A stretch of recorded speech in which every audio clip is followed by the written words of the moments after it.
ఓం గణాధిపతయ నమః. ఓం గురుభ్యో నమః. ఓం శ్రీమాత్రే నమః. నమస్కారం అండి. ఈరోజు మనము ఈ నెల ఆగస్ట్ ఫలితాలు ఎలా ఉండబోతున్నాయి ద్వాదశ రాశుల వాళ్ళకి, ప్రజెంట్ గ్రహ గోచారం ఏ విధంగా ఉంది అనేది మనము ఒక చిన్న వివరణ తెలుసుకునే ప్రయత్నం చేద్దాము. మనకి ఫస్ట్ రవి సంక్రమణం అనేది మనకి ఆగస్టు 17వ తారీఖున జరుగుతుంది. అంటే ఆగస్టు 17 వరకు కూడా రవి సంచారం మనకి కర్కాటక రాశిలో జరగడం అనేది కనిపిస్తుంది. తర్వాత కుజుడు కన్యా రాశిలో ఈ మంత్ అంతా కూడా కన్యా రాశిలోనే ఉంటారు.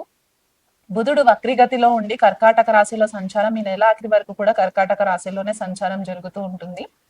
గురుగ్రహంకి వచ్చేసరికి ఈ నెల ఆగస్ట్ 21 వరకు కూడా మనకి ఆరుద్ర నక్షత్రంలో సంచారం జరుగుతూ దాని తర్వాత పునర్వసు నక్షత్రంలోకి ట్రాన్సిట్ జరగడం అనేది మనకి కనిపిస్తూ ఉంది. పునర్వసు నక్షత్రము గురువు యొక్క స్వనక్షత్రం అవుతుంది కాబట్టి ఈ అతిచారి పరిస్థితుల్లో కూడా ఇప్పుడు గురువు అతిచారి మూవ్మెంట్ అనేది కూడా ఉందంటే ఫాస్ట్ గా మూవ్ అవుతూ ఉంటారన్నమాట. ఇప్పటి నుంచి కూడా మనకి ఈ ఇయర్ ఎండింగ్ వరకు కూడా గురువు ఫాస్ట్ గా మూవ్మెంట్ ఉంటుంది. అలాగే మనము శుక్రుడిని గనక చూసుకున్నట్టయితే ప్రజెంట్ గా మిథున రాశిలో సంచారం జరుగుతూ ఆగస్ట్ 21వ తారీఖున మాత్రము శుక్రుడు కర్కాటక రాశిలోకి సంచారం జరుగుతుంది. దాని తర్వాత శని వచ్చేసి వక్రిగతిలో మిన్న రాశిలో ఉత్తరాభాద్ర నక్షత్రంలో సంచారం, రాహు కుంభరాశిలో పూర్వభాద్రపద నక్షత్ర సంచారం, కేతు వచ్చేసి పూర్వ ఫాల్గుని నక్షత్రంలో సింహరాశిలో సంచారం అనేది జరుగుతుంది. కాబట్టి ఇది ప్రజెంట్ మనకున్న గ్రహ గోచారము. ఈ గ్రహ గోచారాన్ని బట్టి మనకి ద్వాదశ రాశుల వాళ్ళపైన ఎలాంటి ఫలితాలు ఉంటాయి అనేది మనము క్లుప్తంగా వివరణ తెలుసుకుందాము. సింహరాశి వాళ్ళకి ఆగస్టు నెల ఫలితాలు ఎలా ఉన్నాయో చూద్దామండి. మనకి లగ్నంలోనే కేతు సంచారం జరగడము, లగ్నాధిపతి వచ్చేసి ద్వితీయ ఇన్కమ్ హౌస్ కి సంబంధించి మనకి ఆర్థికం రావడానికి ఏదైతే లార్డ్ ఉంటుందో వెల్త్ జనరేటింగ్ లార్డ్ బుధుడు, ఆయనతో కలిసి మనకి 12th హౌస్ లో సంచారం జరగడము. అంటే ఇక్కడ మనకి ఇన్కమ్ అండ్ మన హోప్స్ అండ్ విషెస్ ఏదైతే లార్డ్షిప్ ఉంటుందో ఆ బుధుడు వచ్చేసి వక్రిగతిలో ఉండడము, సంచారం జరగడము. అండ్ మనకి ద్వితీయ వాక్ స్థానంలో కుటుంబ స్థానంలో కుజుడి యొక్క సంచారం జరగడము, ఆపోజిట్ లో మనకి అష్టమంలో శని వక్రిగతిలో ఉండడము, అండ్ మనకి రాహు కూడా వచ్చేసి మనకి సప్తమ స్థానంలో సంచారము, అండ్ లాభ స్థానంలో గురు అండ్ శుక్రుల సంచారం చూసుకున్నట్లయితే జనరల్ గా సింహరాశి వాళ్ళకి ఈ నెలంతా కూడా కొద్దిపాటిగా బిలో యావరేజ్ రిజల్ట్స్ ఉండడానికి ఛాన్సెస్ ఎక్కువ కనిపిస్తున్నాయి. ఎందువల్ల అంటే ఆల్రెడీ సింహరాశి వాళ్ళు అష్టమ శని ప్రభావంలో ఉన్నారు.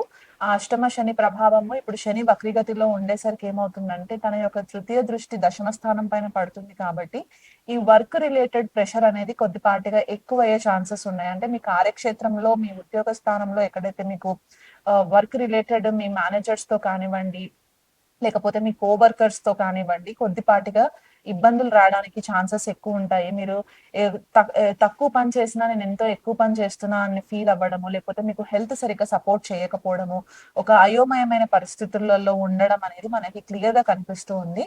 ఇక్కడ ద్వితీయ స్థానంలో కుజుడి యొక్క సంచారం జరుగుతుంది. కాబట్టి ఈ ఇన్కమ్ కి సంబంధించి కూడా మీకు పెద్దగా ఫేవరబుల్ రిజల్ట్స్ రాకపోవడం. ఎందుకు అంటే భాగ్యాధిపతి చతుర్థాధిపతి అయిన కుజుడు ఫేవరబుల్ గ్రహం అయినా సరే సింహరాశి వాళ్ళకి ద్వితీయ స్థానంలో జనరల్ గా అయితే మనకి భాగ్యాధిపతి ద్వితీయ స్థానంలో సంచారం అంటే అదొక రాజయోగంగా ధనయోగంగా కన్సిడర్ చేసుకున్నా ఆపోజిట్ లో నుంచి మనకి శని యొక్క వీక్షణ పడుతుంది. కాబట్టి మీరు ఎంతైతే ఇన్కమ్ ని ఎక్స్పాన్షన్ చేయాలని అనుకుంటూ ఉన్నారో దానికి వీలైనంత మటుకు క్రియేటివ్ ఐడియాస్ ని మీరు ఇంప్లిమెంట్ చేయాలని చెప్పి మీరు ఏదైతే ప్లానింగ్ చేస్తూ ఉంటారో ఈ శని కొద్దిపాటిగా డిలే క్రియేట్ చేయడం వల్ల మీకు అనుకున్న టైంకి మీకు డబ్బు రాకపోవడము, డబ్బుకి ఇబ్బంది పడడము, ఇలాంటివి కొద్దిపాటిగా మనకి కనిపిస్తూ ఉన్నాయి.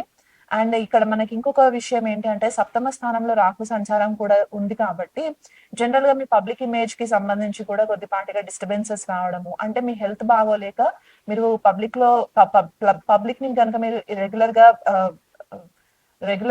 గా మీరు హ్యాండిల్ చేస్తున్నట్లయితే కనుక అక్కడ కూడా మీకు కొద్దిపాటిగా డిస్టర్బెన్సెస్ రావడము, పబ్లిక్ ఇమేజ్ కొద్దిపాటిగా దెబ్బతినడము, అపోహలు రావడము, లేదా ఒక మాయ ప్రపంచంలో ఉండడము, ఇలాంటివి కొద్దిపాటిగా మీకు సింహరాశి వాళ్ళకి ఇక్కడ కనిపించే ఛాన్సెస్ ఉన్నాయి.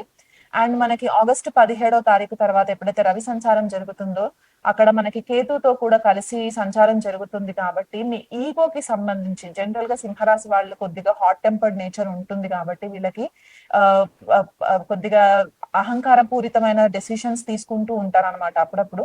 సో ఆ విషయంలో కొద్దిగా మీకు ఈగోని ఛాలెంజ్ చేసే పరిస్థితులు రావడము, తండ్రి ఆరోగ్యం పట్ల కొద్దిపాటిగా డిస్టర్బెన్సెస్ రావడము, లేకపోతే మీకే మీ వైటాలిటీకి సంబంధించి కొద్దిపాటిగా డిస్టర్బెన్సెస్ రావడము, హెల్త్ సరిగ్గా సపోర్ట్ చేయకపోవడము, ఫిజికల్ గా మీరు డ్రైన్ అయిపోతూ ఉండడము.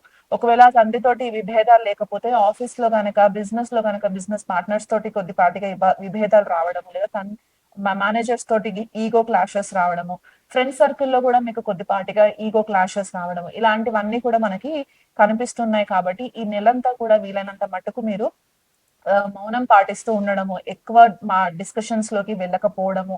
అండ్ మనకి ద్వితీయంలో కూడా కుజుడి యొక్క సంచారం జరుగుతుంది కాబట్టి ఫ్యామిలీకి సంబంధించి అంటే కుటుంబ వాతావరణంలో కూడా మీరు ఏది మాట్లాడినా సరే చాలా ఇమీడియట్ గా దాన్ని వేరే రకంగా డిస్టర్బెన్సెస్ క్రియేట్ అవ్వడానికి ఛాన్సెస్ ఎక్కువ కనిపిస్తూ ఉన్నాయి సింహరాశి వాళ్ళకి.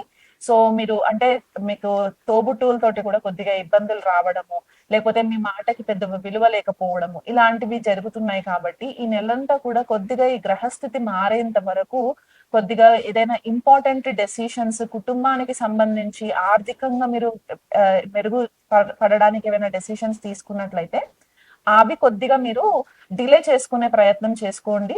దానివల్ల మీకు కొద్దిగా ఫేవరబుల్ రిజల్ట్స్ వస్తాయి. ఎప్పుడైతే కుజుడు ద్వితీయ వాక్స్థానం నుంచి మారిపోతారో తులారాశిలోకి ఎంటర్ అయిన తర్వాత అప్పుడు మీకు కొద్దిపాటిగా ఫేవరబుల్ రిజల్ట్స్ వస్తాయి. కాబట్టి అప్పటి వరకు కూడా వీలైనంత మట్టుకు మీరు కేర్ఫుల్ గా డెసిషన్స్ తీసుకోండి.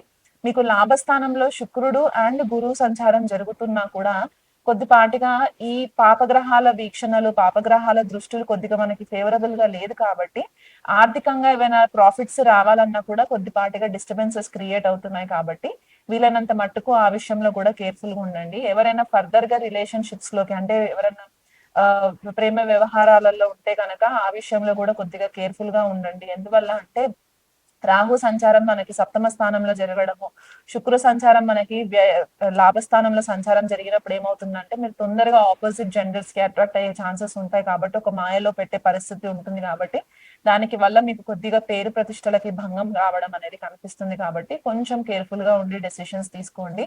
థర్డ్ పార్టీస్ ని ఎంకరేజ్ చేయకండి. వీలైనంత మట్టుకు భార్యాభర్తలు మ్యారీడ్ కపుల్స్ ఉంటే గనక మీరు ఓపెన్ డిస్కషన్స్ చేసుకున్నట్లయితే ఇబ్బందులు లేవు. మీరు ఏదైనా హైడ్ చేస్తూ ఇన్ఫర్మేషన్ ని కొద్దిగా సీక్రసీస్ ఏవైనా మెయింటైన్ చేస్తే కనుక దానివల్ల మీకు ఇబ్బందులు రావడానికి ఛాన్సెస్ ఉంటాయి. అష్టమ స్థానంలో శని సంచారం కూడా మీకు కొద్దిపాటిగా గృహ వాతావరణంలో స్పెసిఫిక్ గా మీకు అత్తవారింటి దగ్గర నుంచి కొద్దిగా ప్రెషర్ రావడానికి ఛాన్సెస్ ఉంటాయి. కాబట్టి వీలైనంత మట్టుకు అది కూడా దృష్టిలో పెట్టుకొని మీకు స్థిరాస్తుల వ్యవహారాలు ఏవైనా ఉంటాయి అంటే మీ ఆన్సిస్టర్స్ నుంచి ఏదైనా ప్రాపర్టీస్ వచ్చే ఉంటే గనక అది కూడా ఈ నెలలో కొద్దిగా మీకు డిలే అవ్వడానికి ఛాన్సెస్ ఉన్నాయి. కాబట్టి అష్టమ శనికి మీరు రెగ్యులర్ గా శనివారం రోజు శనికి తైలాభిషేకం చేయించుకోవడము, నల్ల నువ్వులు దానం ఇవ్వడము, 19 ప్రదక్షిణాలు తిరగడము, శివారాధన చేసుకోవడము, రుద్రాభిషేకం చేసుకోవడము, లేకపోతే రుద్ర కవచ పారాయణం చేసుకోవడము, ఆదిత్య హృదయ పారాయణం చేసుకోవడము, ఇలాంటివి చేసుకున్నట్లయితే గనక మీకు కొద్దిగా మెంటల్ క్లారిటీ వచ్చి మీకు బెటర్ రిజల్ట్స్ రావడానికి పాసిబిలిటీస్ ఉంటాయి.